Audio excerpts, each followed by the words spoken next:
And hello and welcome everybody. We are back for potentially the last game of the day here. It's Daizy Parade up against FIGJAM here. Game 2 in this best of 3 here. The last game, the last best of 3 in the round of 8 qualifier here for the Oceanic Season 3 Championships. My name is FIGJAM and I'm of course joined still, again Papa, maybe our last game. It is Papa Smithy, boys and girls.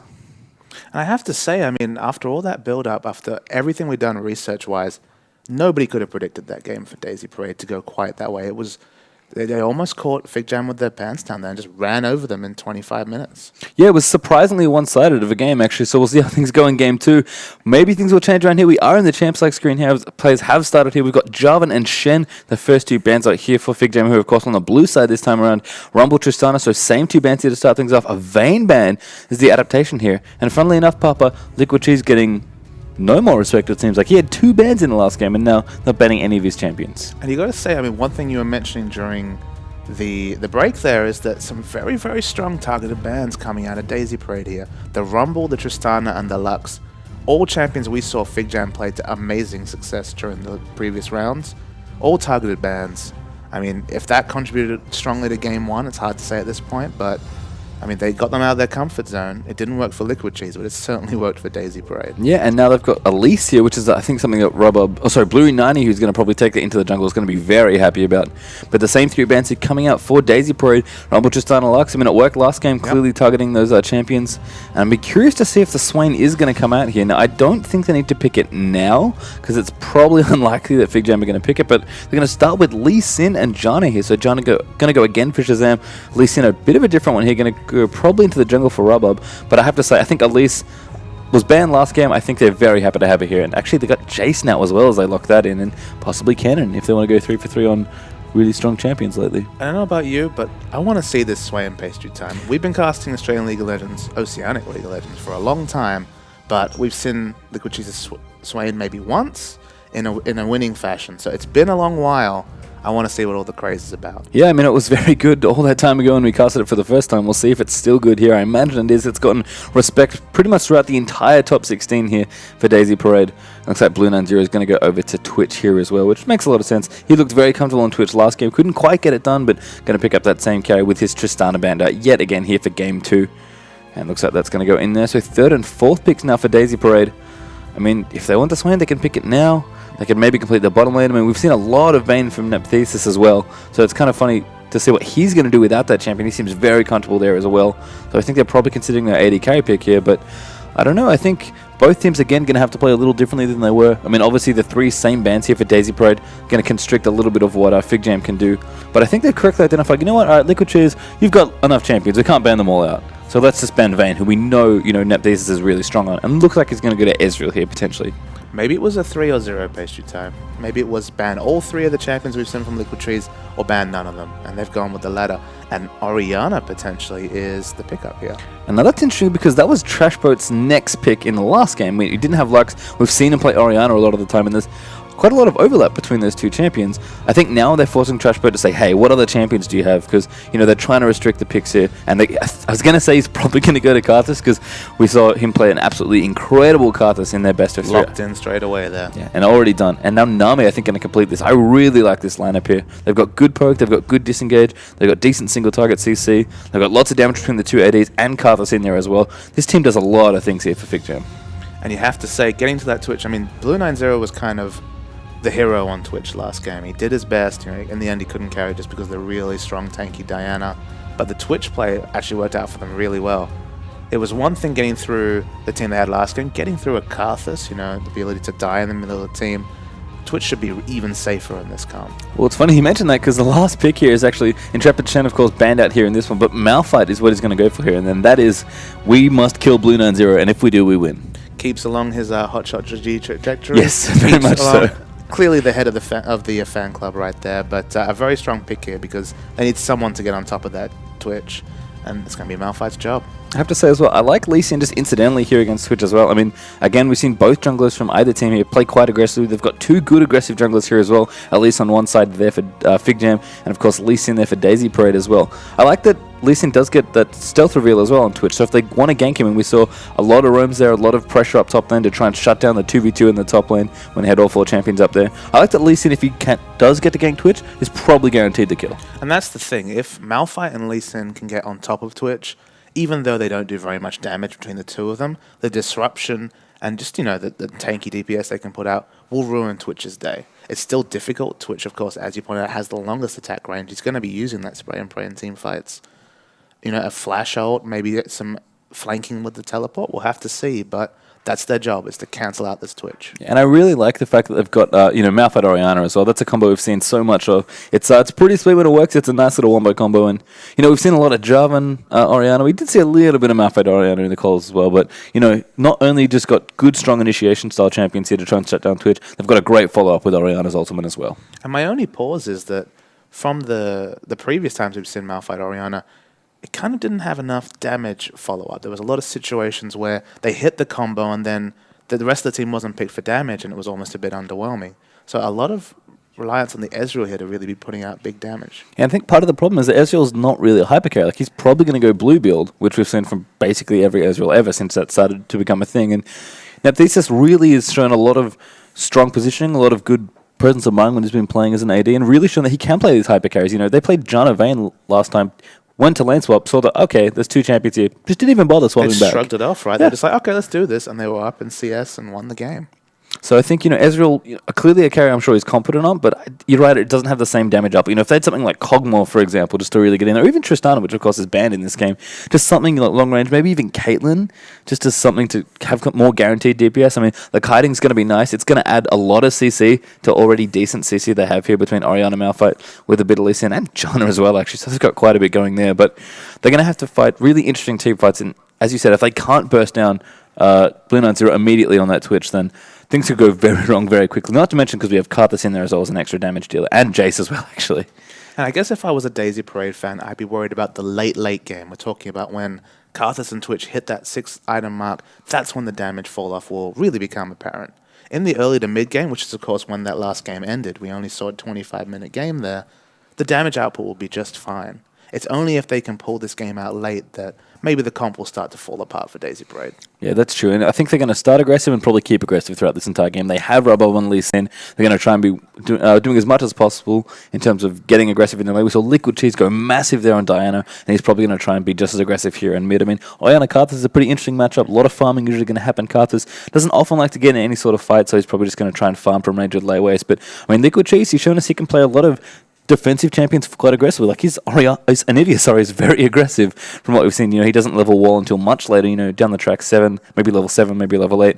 Orianna, also not known for being aggressive, but we saw Elevate do it, getting really aggressive there level 2 with Orianna. I imagine Liquid Cheese is going to try and play the same way here. And I think the Summoner spells will actually, if anything, encourage that play just because we have the Ignite on the Orianna, so of course a combat summoner, a very strong one, and the Teleport on Karthus. Teleport on Karthus, in solo queue you might see it sometimes, but just because it's so hard to keep up with many lanes, you pick up that exhaust just to say, hey, it's a great disengage thing. It helps you hit your lay waste. It synergizes very well with Karthus' kit.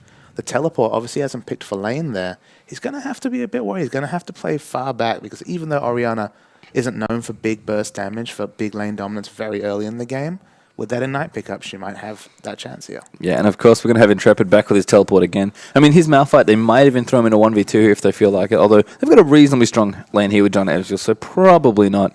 And, Intrepid's just shown a lot of really good presence with his team play when he's teleporting. He obviously loves to play Shen, so he's got that global thing going for him. And he almost always seems to take teleport, and I like that he's taking it here. I think he probably doesn't need to worry too much about his lane. I mean, it's going to probably be Jace here, which is a little scary for Malphite, but he's probably not too worried about it all. And Intrepid's shown that he's such a good teleport player, such a good global player, that I think it's nice for him to have it here. And I guess if worst comes to worst, he can probably run the split push as well. Yeah, the split push battle of Karthus versus Malphite is not one I seen very often. If Malphite gets big and can even pick up some of those offensive items, like the Abyssal Scepter, the Haunting Guys, the Sunfire Cape, there might be a mismatch there, but otherwise I imagine a lot of wave clear from both people. Yeah, I mean, there's quite a lot of wave clear on both sides, actually. As we are loaded into game 1 here. Game 2, excuse me. On the left, of course, we do have FIGJAM in a must-win game here, and of course, they must win 2 in a row here if they want to take this best-of-3 out. They are 0-1 down, of course, to the right-hand side here. The red squad, they are Daizy Parade, and Daizy Parade really pop up. They have been the story of the tournament almost. They took out Frenetic Array Yuma, the number 1 seed in the tournament in round 4, and they've been winning ever since then, and now one more game away, potentially, from being the last team to go to PAX. I mean, they've really earned the nickname of the Giant Killers here. They were on the A bracket, which if we review it now, it was probably the strongest bracket in terms of teams that, of course, had the first seed that we've already established. And they came out of that as winners. They won the first game here, and you have to say they're odds on to make it to PAX Australia. Yeah, they're looking good here. There's both teams set up for some early jungle. Lots of blue wards being put down here. You can see just defending those two jungle entrances. Ooh, this is very tricky. Cocaine and Blue 90 going to sneak into this brush. I think they want to try and do some sort of all-in. I mean, they kind of noticed that, yeah, landing was a little rough last time, so if they can get a nice early advantage here. I mean, this takes me back, Papa Smithy, all the way back to, being level 10, level 15, and just being like, I want to camp this brush first, because if I get there, I'm going to spring the other guy, and surely I'll get a kill, right? Well, I mean, the scary thing is that they very much might here. Now, with the buff, Nami has a 1.5 second stun. You have to imagine that the Twitch here has picked up the expunge. If you can get 3 or 4 autos in on the expunge, which of course should be afforded by the Aqua Prison, that's going to be a massive burst of damage for level 1. I guess the only thing is they don't have an Ignite. They have Exhaust, which could come into play, of course, but they don't have that extra bit of damage for when the flashes likely come out here. And Lee Sin looks like he's going to start on his blue buff here, go to the red, and Elise actually going to do the same here. So maybe going to look to pressure that bottom lane. Or I guess it's kind of interesting to see the jungler on the blue side start on this particular side, the top side almost of the jungle. But, blue's never a bad start here for any jungler. And that's probably just a result of, hey, we want to camp this brush. We're not going to be able to help you with your red buff. Getting a Smartless red buff wasn't really an option, so going for the safer blue start. That's a good point, actually. So a lot of discipline here, Pastry Time. This is... we saw this yesterday, actually, from Immunity.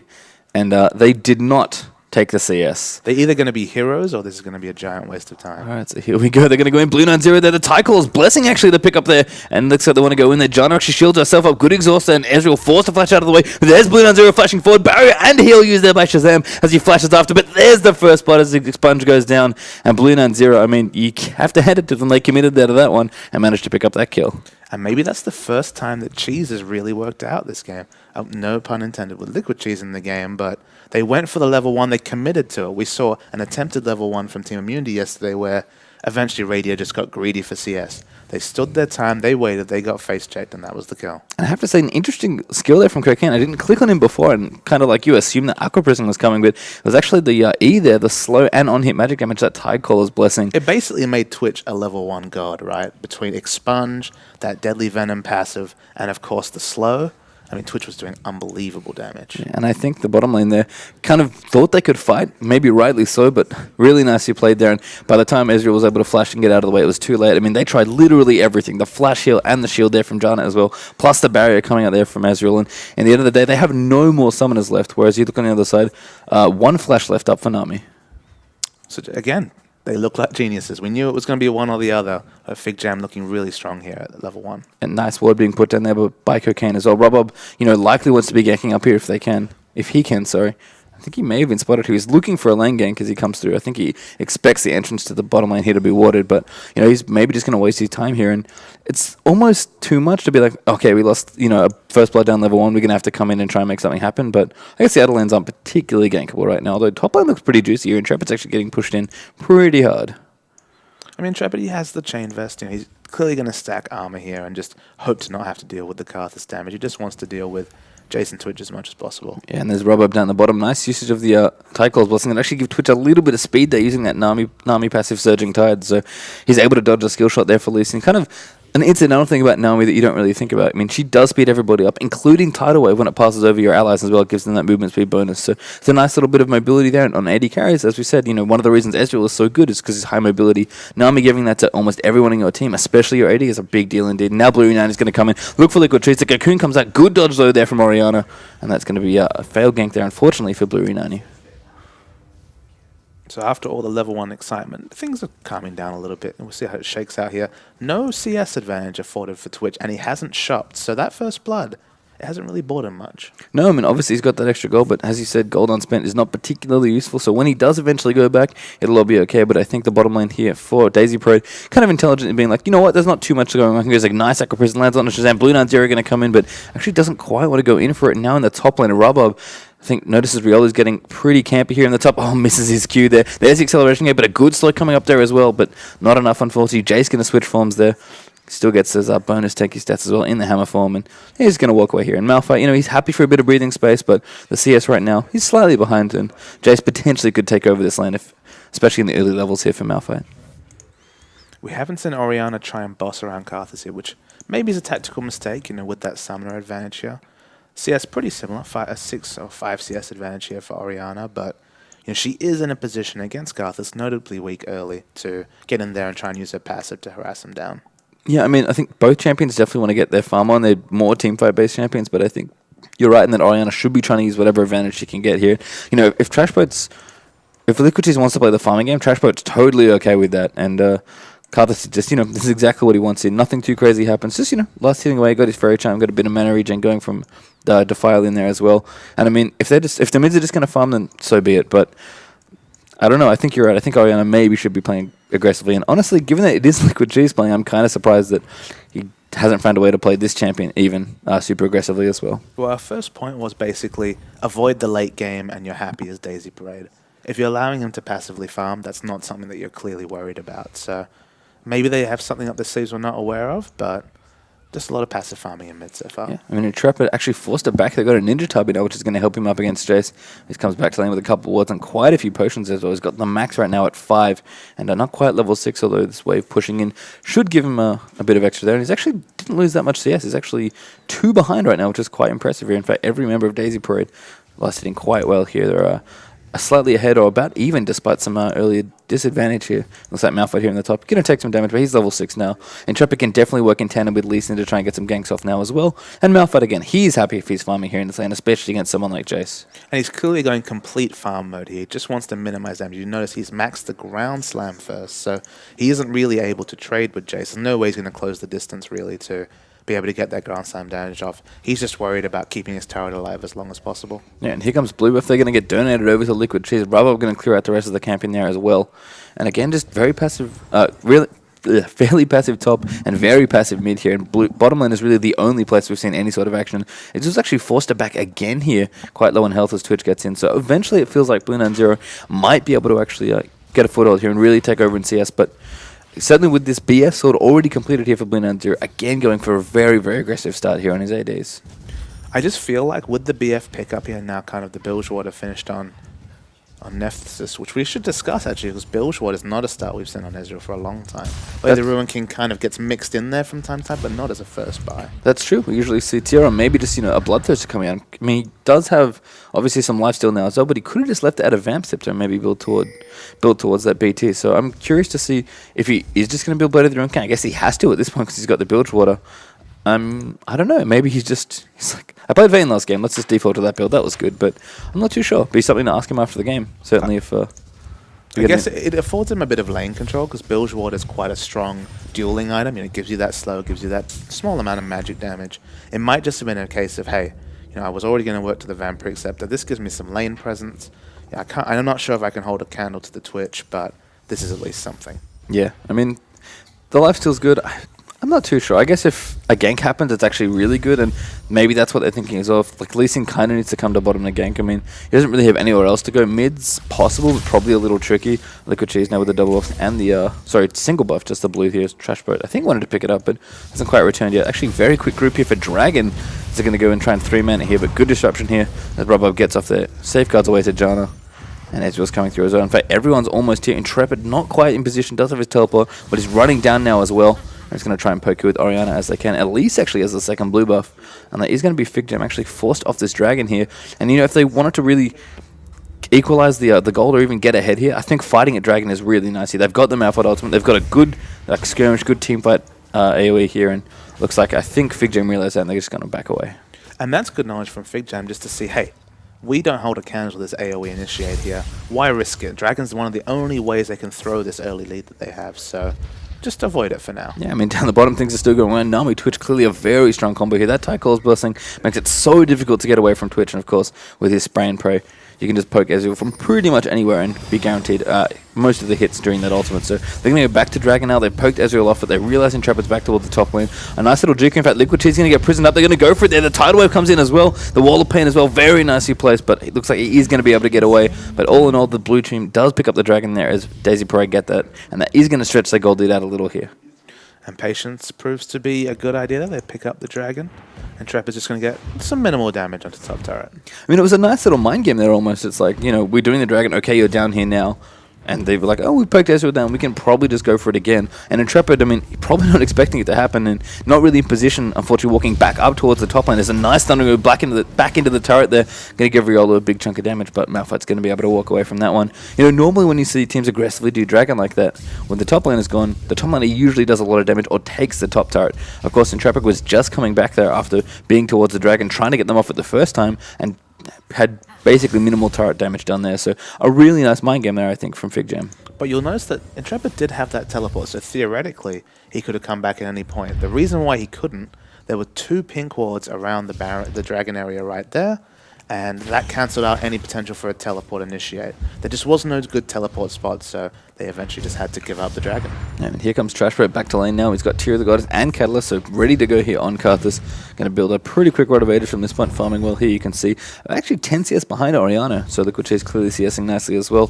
The Karthus has got his items to get going. He's happy with the Catalyst, he's happy with his Tear, and of course Orianna's happy with her. And Athene's on the way here, as the Chalice of Harmony plus Fiendish Codex are already finished up. And there's something I've seen Chiz do quite a bit actually. He seems to like the 1 Doran's Ring, even if he's building some mana items. And the Tear is the second pickup from Ezreal here, so clearly must have been, you know, we've seen in EU the triple Dorans into the Tear just to have a bit of lane presence. Here we have the Bilgewater for lane presence, about the same gold value as triple Dorans into the Tear.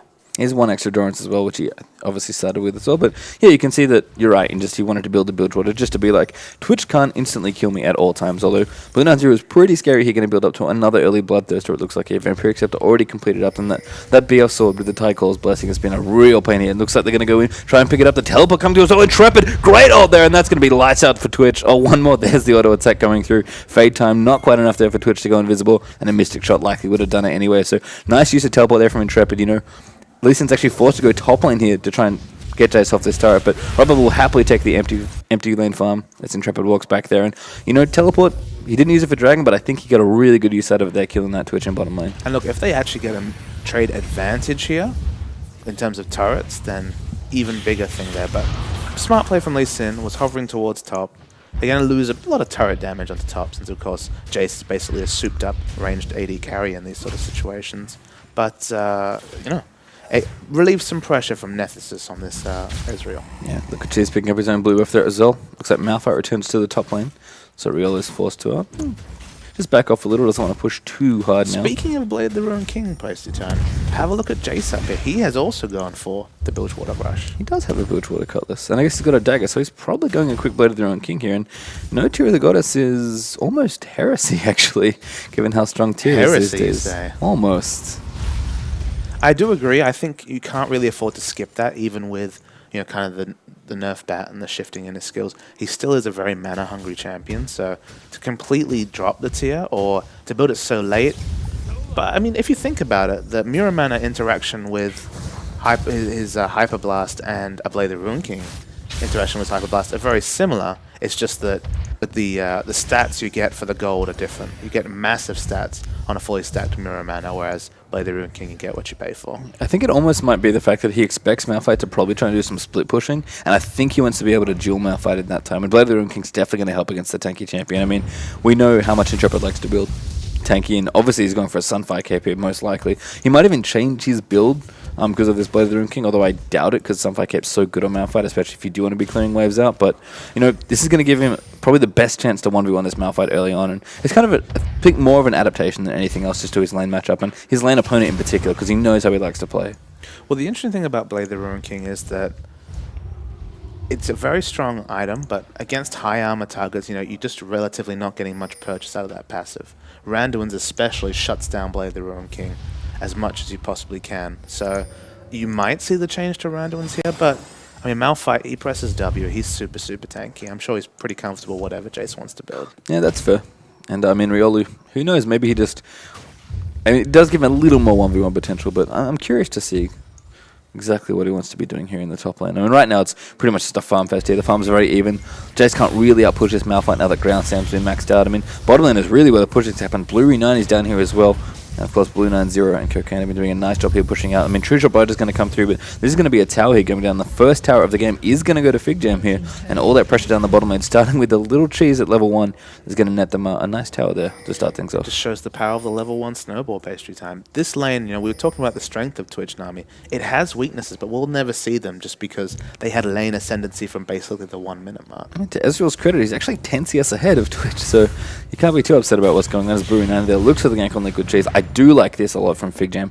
Going to rotate here towards the mid, or at least I liked it when they were going to push, but looks like everybody's backed away there. I guess Twitch was just looking for a gank there in mid, which is one of the unique things about Twitch. That stealth definitely gives you opportunities to do stuff like gank people that you normally wouldn't get at an AD carry. And there aren't many champions in competitive play that have that true stealth mechanic. Obviously, we see Evelyn, who has the proximity-based stealth, but Twitch has true stealth. He can be right on top of you and you'd have no idea about it. Yeah, I mean, said Oracles are pink quite around, of course. But you're right in that he does stay actually stealth for the duration of ambush, which isn't particularly long, so you got to get in there quickly.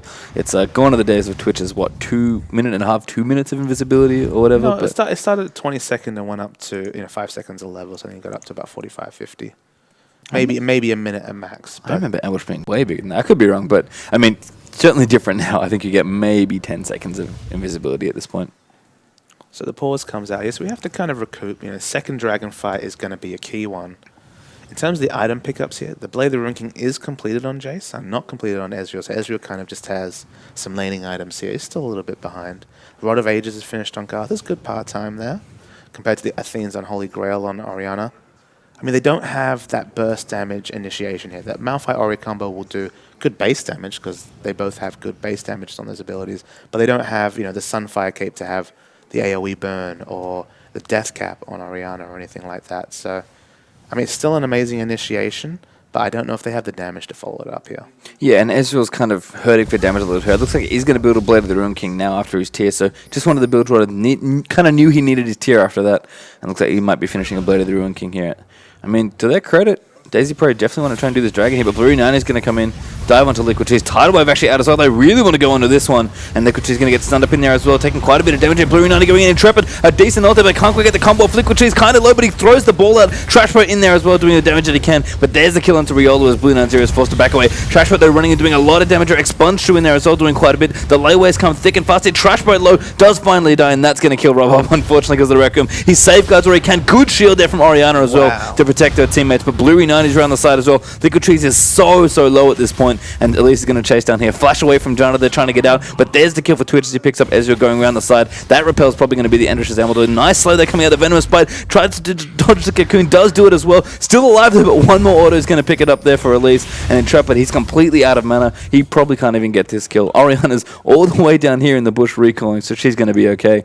But a nice fight there, actually 3 for 2, I think, as it all settles. So not a massive win there, but a win nonetheless. It was actually a 3 for 3 pastry time as Jace just respawns here. It was a super even fight. It was surprising not to see more casualties on each side, especially with Liquid Cheese so highly harassed before the fight started. But we reset again here.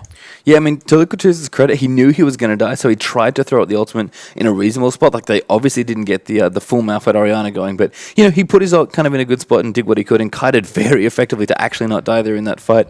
But I think that kind of really just shows off your point nicely there, Papa. I mean, they had a decent initiation and just didn't have the damage. They killed Karthus so late that actually ended up getting their Lee Sin killed. I mean, it's one of the things where you almost don't want to use it, but I mean, you're kind of damned either way, because if you don't kill him, he's just going to ult when you walk away. So it was pretty tricky there. I mean, obviously, poor Lee Sin, they did a nice job saving Ezreal for as long as they could there, but the dragon is going to go over now, and they're going to reinitiate again, at least going on top of Liquid Cheese. Good ult there, actually, to try and get him off, but he's still dead here. Great Aqua Prison as well, capping 2 of them, and Intrepid now with no ults is going to have to tank up whatever he can. Ezreal there gets exhausted up as well. They may try and reinitiate here, but again, Liquid Cheese, and I think FIGJAM are correctly realizing who they need to kill there. They are completely training Orianna.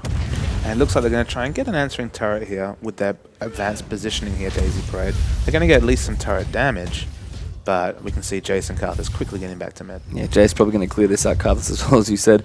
And that Essence Flux unfortunately missing there on most of the people for Ezreal, so no bonus attack speed there. Riolu coming through as well, and Intrepid wants to initiate. They're trying to go into Trash Mode here, but there's a Tidal Wave, knocks up everybody there as Robob's trying to get up, but he's going to be the first one there. A double Aqua Prison there as well, and there's so many kills just coming through. There's another one there as Layways happens. Shazam, they forced to use his ultimate to save himself, and he does do so, but again, a really nice one there. That was 3 for 0. I think if you count Liquid Cheese, a 4 for 0 overall. And They look like they might be considering Baron. No, just to the push. And if you're a Daizy Parade fan, you're worried here, as the team that's picked for the late game is winning in the early game.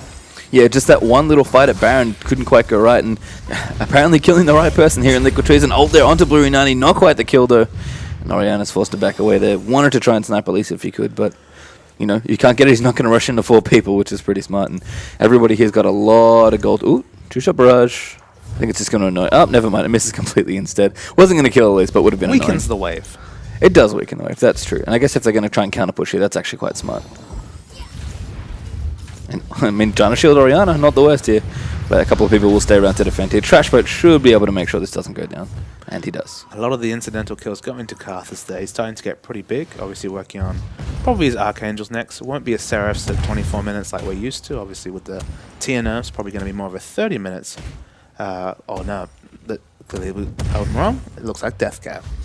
Yeah, this is just something that I think seems to happen to Trashboat when he plays Karthus. You know, he always has the same opening that pretty much all the Karthus players do. Rod of Aid is Tear of the Goddess, but, you know, I think he's having a decent game. You know, he's like, okay, I'm picking up a couple of kills, and my team definitely needs my damage.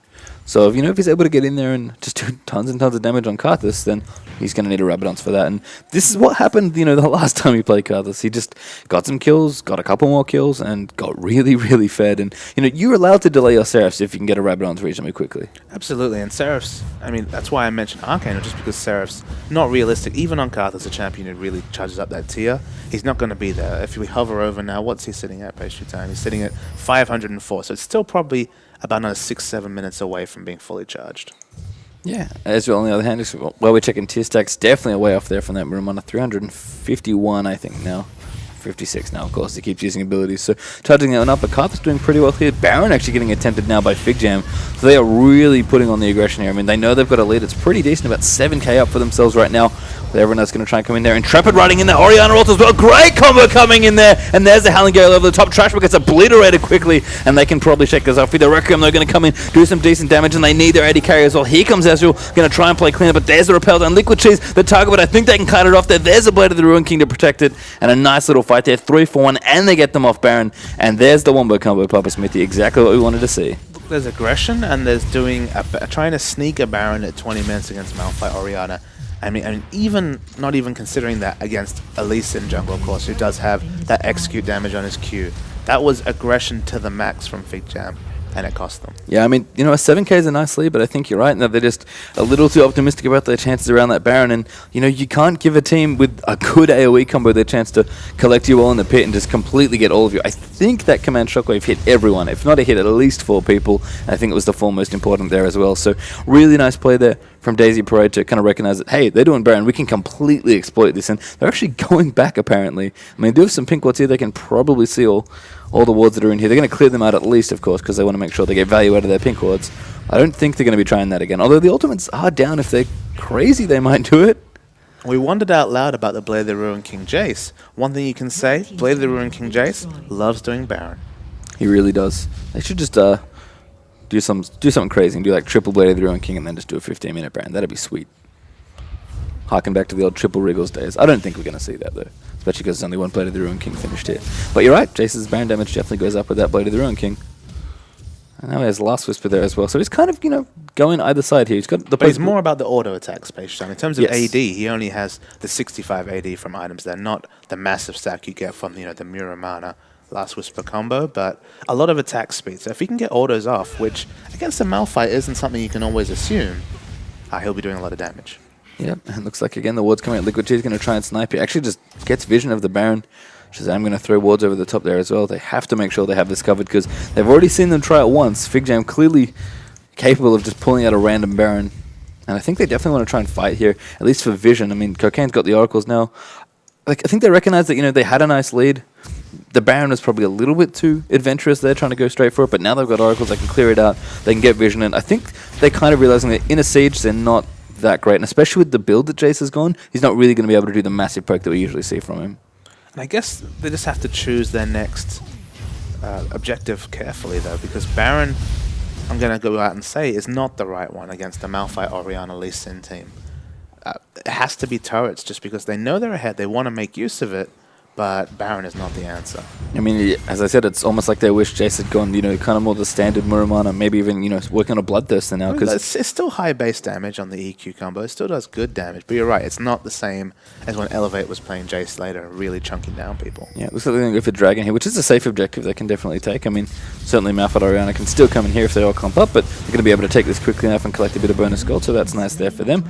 See the gold lead there, reasonably close to about 7,500 gold or so.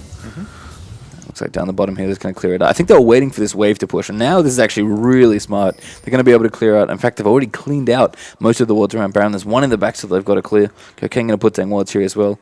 They could have maybe baited him for that one. In fact, I think he wants to get in there and clean out the one ward they know about. But I mean, Ezreal's down the bottom, clearing out that wave. Bottom lane's probably going to push back again. We'll see a nice big blue wave of minions, and it almost feels like FIGJAM are a little bit indecisive about what they need to be doing to close out this game, because they do have a nice lead here. What they are doing well with their lead and their positioning advantage is putting down a lot of aggressive wards. We see fantastic wards coming out from Cocaine here at a lot of important choke points, both buffs all around the Baron pit here. They have their choice. They have the information. I'm just not sure they know what they want to do. Yeah, I mean, going to push back the big wave of purple minions coming in here. It's all red minions, I guess, depending on how you look at it. Looks like, I think Blood's going to push back again, although the cannon creep is always very strong, so you have to watch out there for that one. I mean, at this point, it's weird, because we're in kind of the mid-game spot, and it feels like the team with the late-game comp who are ahead early are somehow afraid of team fighting. And I guess, as we said, Malphite Orianna is very, very scary, so you do want to make sure you don't clump up around Baron. Well, I mean, the issue is, we say they're afraid of team fighting, they're afraid of sieging, and that's kind of understandable. Malphite Orianna combo will get you down there, and they can't take the Baron, so it's they're kind of ruining their lack of wave clear almost here, because they're just not able to take down those turrets. They're not able to force a fight. They'd be happy to fight, if they said 5v5 in the mid lane, that'd be great for the FIGJAM comp, but Daizy Parade very, very, astutely realize here, they only have to fight around Baron, where they have the Malphite Orianna and the magic resist shred from Baron, or the inner turrets, where you're just kind of in a bad clumping situation for a Malphite Ori comp. So FIGJAM have to make their next decision carefully. The first one, the previous one, the Baron, was probably not the right decision, or at least the way they had it set up at the time. They almost need to go for, take a leaf out of the Chinese comps and go for some sort of, freight train kind of engage, or some sort of pick in the jungle, because in these 5v5 standoffs aren't helping them. Yeah, and I think the freight train actually might be the way here. I mean, we can see the oracles now. Shazam actually has one as well, so they're going to be trying to clear out all these wards. And we saw how great the warding was from Cocaine, their support. So they clearly had the ability to go through and pick people off. But Daizy Parade, still have control over their side of the jungle. The tier 2 in mid isn't down yet. I mean, in fact, no tier 2 turrets are down. 3-1 in turrets at this point, especially given the advantage and the control that FIGJAM have had, is actually quite surprising. So credit to Daizy Parade for protecting their turrets quite well here, as we are gonna have the unpause moving into this next bit here. I guess they have the Aqua Prison, they have the Cocoon. They need to pick with one of those abilities. I mean, I guess they have Karthus. He's pretty good at clearing waves. I mean, in a pinch, if they have to have it, Twitch is pretty good as well. But I guess they've already walked into the combo once. They don't want to do it again. I'd actually like to see, and it's looking unlikely from the picking up the crit cloak here, but I would have really liked to see the static shiv come out from Twitch just to help with that wave clear. But looks like he's focusing on the Phantom Dancer and the single target damage. Yeah, and Blue Nanzero does seem to like to play very big sort of carry style. He likes to be doing a lot of damage, likes to build a lot of damage items, at least on the carries we've seen him play. And he does play, this sort of late game carries. He plays Tristana, plays Twitch. He likes to be aggressive, but he definitely likes to get the big items and do lots and lots of damage in there as well. So going to be building towards something that seems to suit him. I guess it's Phantom Dancer here to kick things off after last wish of BT. And yeah, I mean, he's going to be doing decent damage, not as much as Infinity Edge, but trio of damage items always nice. And Ezreal here is all over the shop with the build. He hasn't really been able to finish a major damage item. It looks like Iceborne Gauntlet on the menu next here. But Tidewave going to come in there. Blue Uniting forced to flash over the top there. Went in a little too aggressive there with that repel. And still all the ultimates up here. I mean, it feels like the lead they have, they're just not doing enough with it. Because, I mean, look what's happening. We've got 5 members of Daizy Parade just happily looking for a fight here. And you can really tell that whenever there's a potential engage, they're kind of checking their positioning, right? They're kind of always focusing on the fact that, oh god, they have Malphite Ori, we have to play really safe. And they're just not seizing the day. Now, we did say that they are the team that scales into late game better, and that's very much true, but they just don't look like they know how to build off this early advantage. Yeah, and Orianna looks really scary now. She's got Rabadon's Death Gate completed up, so that is damaging that combo now. And in fact, they're going to clear out some of the Baron wards here. Maybe going to... Yes, they're going to do this again. The shenanigans. Oh, shenanigans. Shenanigans. Good scouting there from Jace. I think he saw everyone, and so they all back away. Intrepid, they're just looking forward, daring anyone to come forward so he could ult them. And they're just going to back away here, clear out the top wave. I mean, I like that Daizy Parade is sticking together, kind of trying to do the freight train here. And you notice Daizy Parade's top and bot lane waves are very healthy. They don't have to worry about any pressure from other lanes. And maybe that's the thing that FIGJAM need to do. Then they need to start the slow minion push that Monte Cristo and other analysts have been talking about. Just, try and hold the wave. Have one person up top try and hold the wave as long as possible by only last hitting, and then just have a massive minion wave push so that there's pressure on another lane. Because right now, they can't find the fight they want, and they don't seem to know how to take down any further turrets. Yeah, and I mean, it's amazing to be that even though Ezreal hasn't really finished anything, he still doesn't have his Iceborne Gauntlet right now. I think Cocaine could be in a bit of trouble, by the way, although I think Shazam looks like... Shazam cancelled about 4 auto attacks there. I think he's looking for Zephyr, but didn't quite find it. Blue United, they're out of position as well. Karthus down the bottom. Does have teleport. Intrepid wants to go in for it. There's the ultimate coming through. Kicks Blue United out there as well, but a good repel coming in there for Elise. And Intrepid actually going to take a lot of damage here. Force the flash out of the way. Great Aqua Prison there for Cocaine. Hits onto 3. Requiem going to come through now as well onto Karthus. But that someone healed again coming through. But oh my god, the Blue 9-0 damage. Ridiculous there. Everyone flashes away from Twitch. Doesn't want to take any more spray and pray. And Ebb and Flow even coming there as well as a Liquid Cheese, who actually flashes out of the way. I'm surprised it didn't. I guess it can't. Has to bounce on an enemy first after it gets. And this is finally the Baron.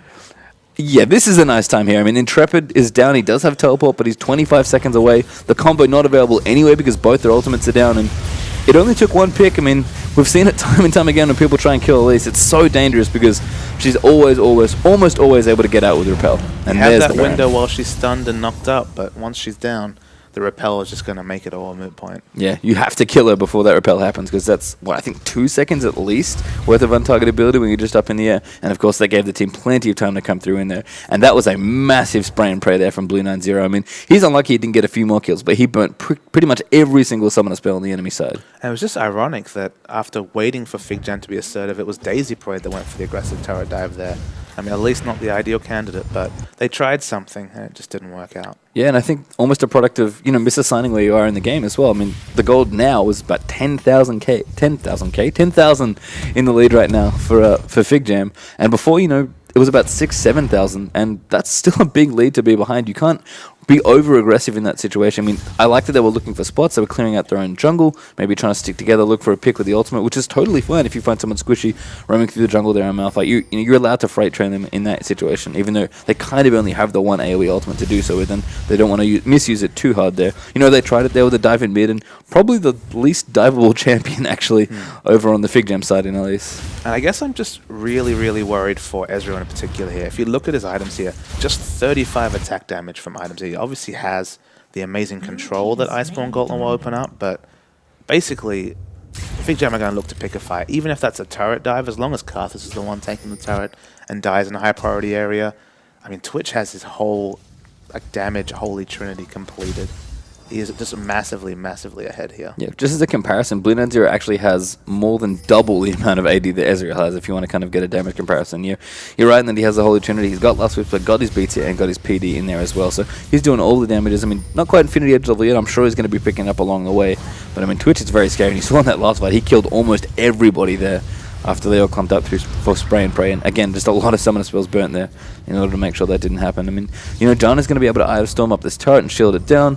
They're going to try and wave clear as best they can. They have decent wave clear with Orianna. Malphite, I guess, could wave clear, but he's kind of got to stand in the way to do so. He's probably going to take too much damage. But, I mean, they've got Baron buff. Baron always perfect for a siege here. And I think FIGJAM are going to try and close this out. They have a big lead here, so they would certainly like to make sure they get to game 3. Massive bit of burst damage coming on from Orianna to that Karthus. And we forget that Orianna here is 3-1-3.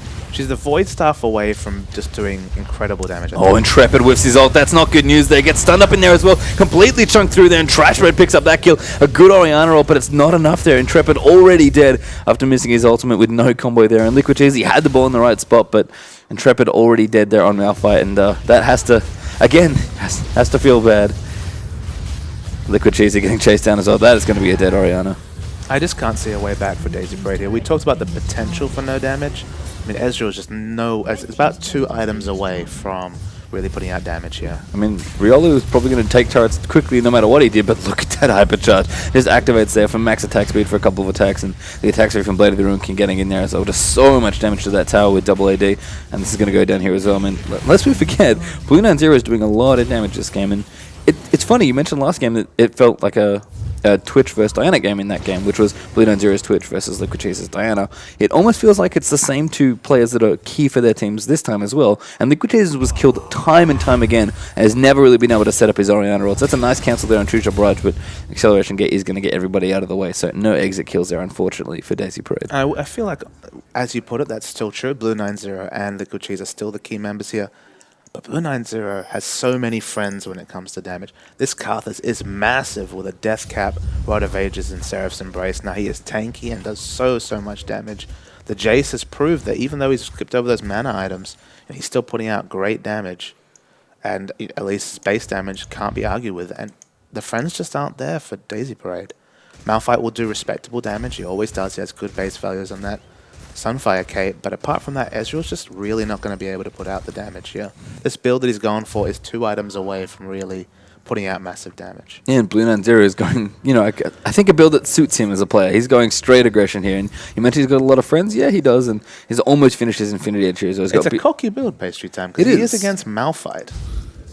That's true, but I mean, I guess if Intrepid ults like that again, he's not too worried, but he certainly can't rely on that, and Intrepid has shown, of course, the willingness to do great ults in there as well. So it is a bit cocky, but they've kind of still got the backup in Karthus. And I think he just feels safe in this comp, because every fight they've had, they've won very, very decisively. I guess the only way for him to die in a team fight is more than just a Malphite, or you kind of need the Lee Sin damage there as well. It's almost an unrealistic combination to see the Malphite Orianna be able to take down Twitch at this point without maybe a Void Staff completed. So maybe it's just a case of, alright, I'll eat that burst damage, and then I'll lifesteal it back and kill your team. Yeah, I mean, Lee Sin's build this game, he's completely raw here. I mean, he's got good items, he's got Sightstone, got Runic Bulwark, but he does nothing in terms of damage, really, and doesn't really have tankiness either. I mean, he's basically just, a second utility here for his team, which is, in all fairness, something that Lee Sin does well, but, the Javan he had last game, he skipped ages because his top could get it, and then he was able to get damage in there as well, and be a bit more of a bruiser. This time, he's just, he's got the bare necessities, and maybe even then he's a little bit behind at 35 minutes, so the gold lead's still very massive here. The Baron has worn off, it looks like, but still plenty of damage here for FIGJAM. Probably going to get this tier 2 turret as it goes down there. Looks like top lane massive wave pushing in there as well, so they can rotate there. And I mean, it's going to be 7 turrets to 2 in a second. The gold lead's going to keep going up. And as you mentioned, Papa, the comp here for FIGJAM feels very late game oriented, and they're definitely already in the late game. And that's why my fear comes out for Daizy Parade. I don't know what a team fight looks like where Daizy Parade comes out, barring an incredible series of events leading to Twitch's instant death. And even then, as we talked about, Jason they're going to come. There we go on to Riolu. Actually, Blue90 caught in there as well. Lee Sin goes in there, but a great title of decent Oriole as well. As Shazam Monsoons to try and reset, but there's not a whole lot there. So much damage as Blue90 picks up Janna. Intrepid going to go down here as well, and they're fighting as well they can. Intrepid very low. Good safeguard there from Lee Sin, I think, to keep him alive. At least now up in the air as well with the Repel, but doesn't quite want to jump into anyone with a dive there. A good Aqua Prison as Blue90 turns around. The damage from Jace as well. Now the Requiem going to come through as well. Going to do plenty of damage as Blue90 is able to clean them up. Ezreal actually going to kite away there as at least can't quite get it done. Intrepid back in here as well now on Malphite trying to shake him off, but I don't think there's too much they can do here. They're going to lose this inhibitor here in the top lane. They've already lost 3 for 0. I mean, they could kill it, they could get a couple of kills here, but they're probably going to lose this inhibitor turret here, likely losing this mid inhibitor as well, and that's going to be many creeps coming through here as all 3 inhibitors go down. I'd be interested if they choose to play it out here or to surrender. I can't see a way back in the game for Daizy Parade, but I can respect if they don't want to surrender. Yeah, I mean, if they win this game, they do get to go through. They would like to not to have to play another game if at all possible, but I think I agree with you in that this game is very difficult for them to win. I think FIGJAM, I mean, they're just going to go back, spend whatever gold they have left at this point, which is still a massive lead. Almost 20k at this point. We're about 3,000 gold away from that figure. And then, with all these creeps pushing in, they can take Baron pretty much uncontested. And then from there, it should be an easy team fight. It's just kind of such a series of highs and lows here. I mean, after that first game, Daizy Parade would have felt like they had 1 foot in the Season 3 Oceanic Championship. They thought they would, they were so close to Max Melbourne. They still are, but it doesn't look like they're going to get it done in Game 2 here. And I think we are fittingly for our last round of 8 series here, for probably what we predict to be the closest series of our top 8 here. We are, in fact, going to have, I think, a 3rd game come out here. I'm going to even things up 1 round. The Baron damage, absolutely ridiculous. In fact, Blue90 is not even there yet. isn't even needed for the brand damage as they clean that one up. So don't quite need the gold. Pretty happy to take the buff. He bought a Giant's belt here. He's not going to die in a team fight. I mean, and the rest of the items are ridiculous. There's no here damage as well. to kill him. I think they're going to take Dragon here. Muramana finally completed for Ezreal here, so a bit respectable. That's a jump in power. We can't mince that. He had a last fight as well. Now he's got a pickaxe, but I mean, it's night and day still between Twitch and Ezreal's damage. I mean, and Bluebeard Ezreal as well is slightly, drops off slightly in the late game compared to other ADs, whereas Twitch does not do any sort of dropping off. He is a hyper carry. And we got some aggressive posturing from Blue90 here. That's Hero. He's trying to be a hero. Twitch rotating in. Thinks about Intrepid, throws out the cask. I think they're just happy to take this inhibitor. I think he would have tried to all-in anyone other than Malphite. I think so too. Malphite is not happy days for a Twitch. I think he would have successfully done it there as well. But as it is, I mean, they've got double AD. They could probably just try and meat shield this and take the turrets. I mean, the minions are going to do most of the work here anyway. Look, Cocaine auto-attacking there. Blue90 gets one turret. There's a Tide Dive coming through as well. It's probably going to be the last team fight here of this game. The Nexus exposed now. I mean, they can try and fight if they want, but I don't think it's going to matter too much. Lee seems to dive in the back there. And looks like they're just going to attack this here. I mean, they're going to do what they can, but the Nexus is going to drop very quickly, and that is it. Good game there. FIGJAM take game 2, and that's going to even it all up at 1 apiece. And very fittingly, Papa, last top 8 match here. Last one before PAX. We're going to go to game 3. It just feels like FIGJAM got their mojo back, Pastry. I don't know what team showed up in the first game there, but it wasn't the FIGJAM we saw in the earlier stages. They just looked limp, and they were completely crushed by the Daizy Parade. This game, I think, they might have potentially outpicked them. They played their comp well. They played their late game comp and got an early advantage and well-deserved victory. Final game, exciting times. Absolutely, and we are going to get that game 2 very soon, guys. We'll take another short break here before the last game of the evening here on the stream, and of course, we'll determine which of these two teams gets to go to PAX. Is it going to be Daizy Parade, or is it going to be FIGJAM? You let us know online, and we'll be back shortly, guys, with game 3, our last game here for the Oceanic Season 2 Championships qualifier. Stay tuned.